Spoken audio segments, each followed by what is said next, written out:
Welcome to this morning to Coffee with Coach Caffey. We're looking back down the road today, talking about things that have happened in the past and looking forward to the future. When I was a young boy, my family would take our trips up to New Mexico, and we would look forward to those opportunities of getting away from the hot West Texas sun and going up to the mountains during the summer for vacation. And I still remember riding in the back of our station wagon. And as I would look forward, I would see the mountains we were climbing, and our old station wagon would struggle a little bit getting up those hills. And then I would look back where we'd come from. And it was a totally different perspective.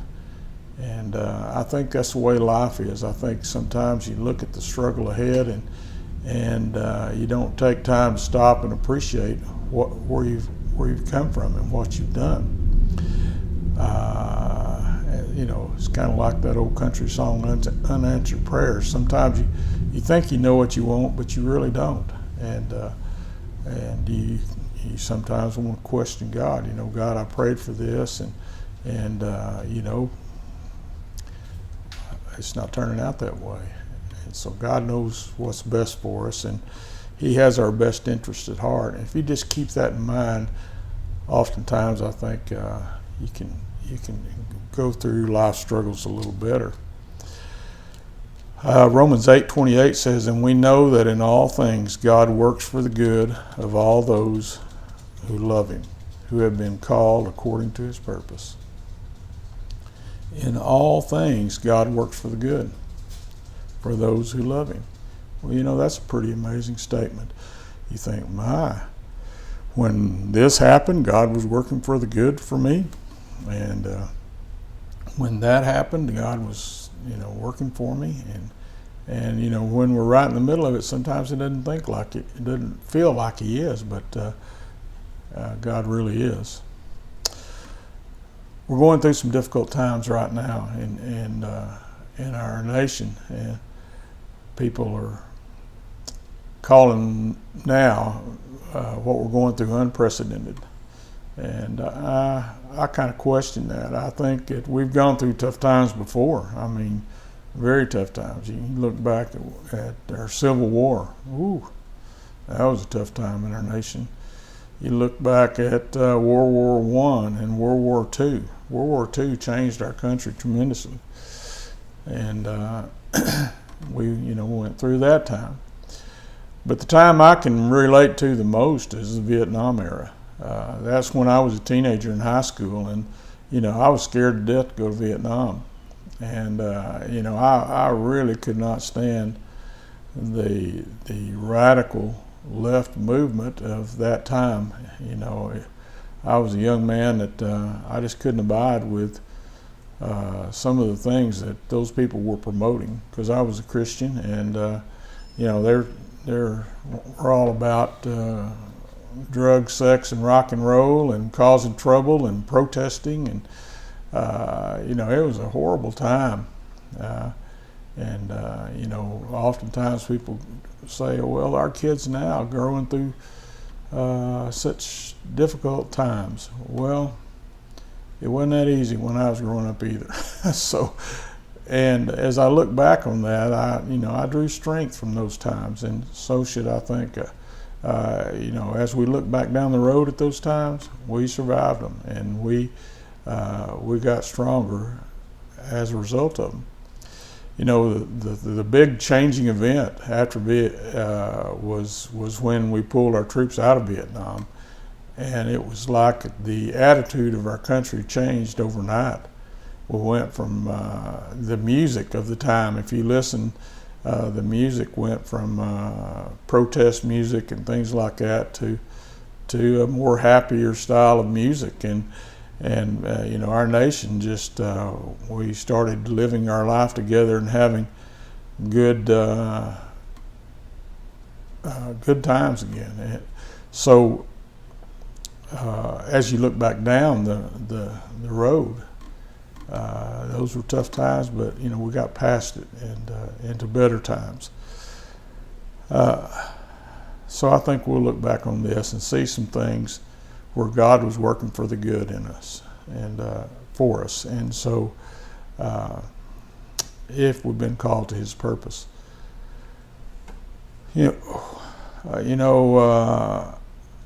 Back when I was coaching in Arkansas, I went to a coaching clinic and I met Hal Mummy, and he talked me into coming down and being his offensive line coach, and we were putting together the air raid offense there at Coppers Cove High School. Well, I got down to Coppers Cove, and let me tell you, it was very different. My family and we struggled with the culture of Coppers Cove because we had come from a very conservative area of the United States and Arkansas, and then just teaching at Cove was stressful because the kids were, in Arkansas, if you told the kids to get their paper and their books out and let's go to work, they'd do it. But in Cove, about half of them wouldn't. And it was hard for me, and looking back on it, I could have handled it better, but and my wife struggled at teaching there. Wasn't bad for the kids because they were in elementary school, but it was kind of bad for Jeff because that's where he played his first year of junior high football. So we were going through a difficult time, but there were some things very positive things that came from our time at Coppers Cove. The kids we touched there, the people we worked with, the coaches, they were like brothers, and so to this day we've remained close to those people. After we left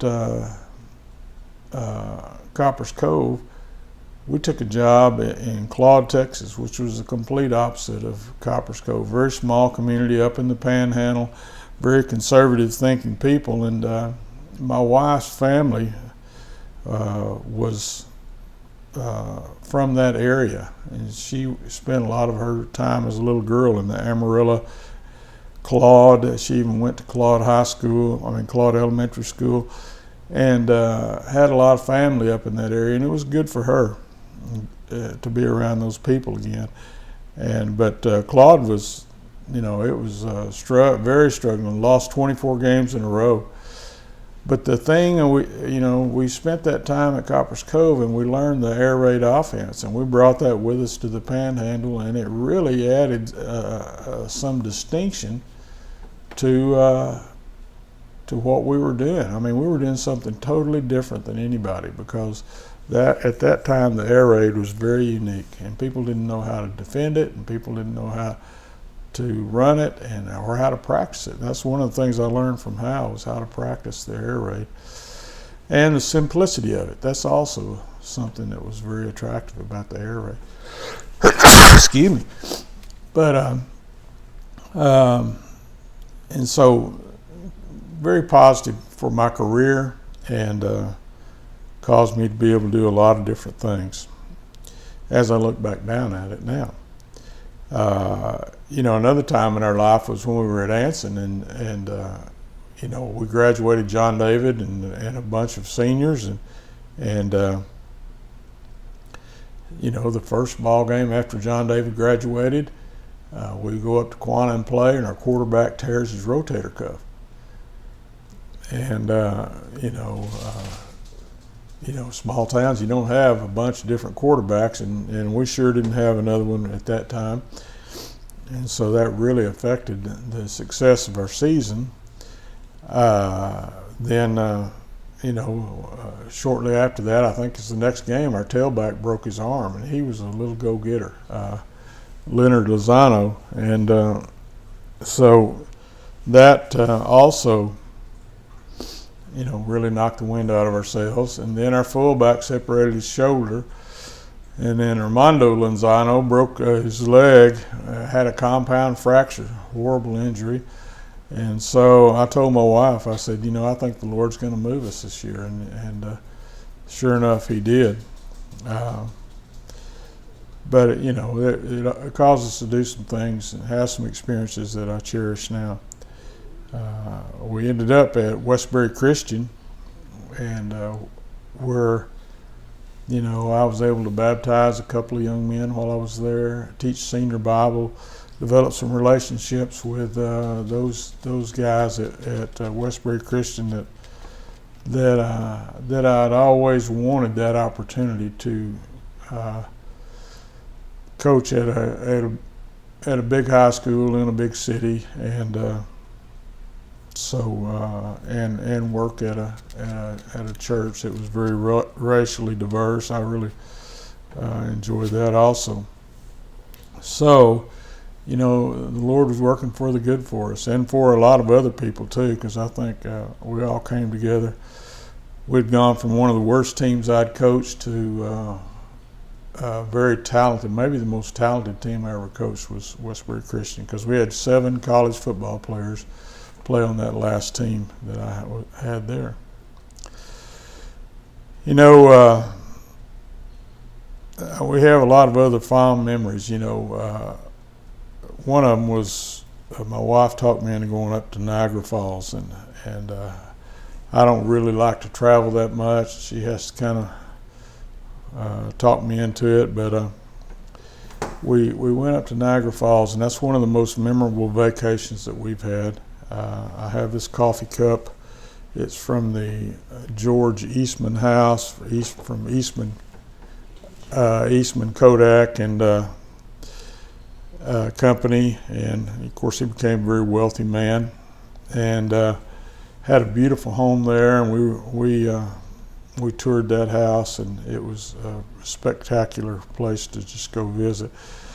But the most memorable thing were the falls, the Niagara Falls, and so we had a hotel room that overlooked the Canadian side of the falls, and they were beautiful at night when that water would cascade over those falls, and they had them lit up, and it was just something to behold. But the biggest thing was to go to the Maid of the Mist and get on that ship and go right up to the waterfalls, and you see the power, you know, and you realize the power of God, and so we really had a memorable time. My email address is stcaffey@hotmail.com, and if you would like to get in touch with me, we're going to start doing this the first Monday of every month, and so maybe you know, y'all won't get too burned out on watching, but I hope you have a great day. God bless you, and I love you all. Bye.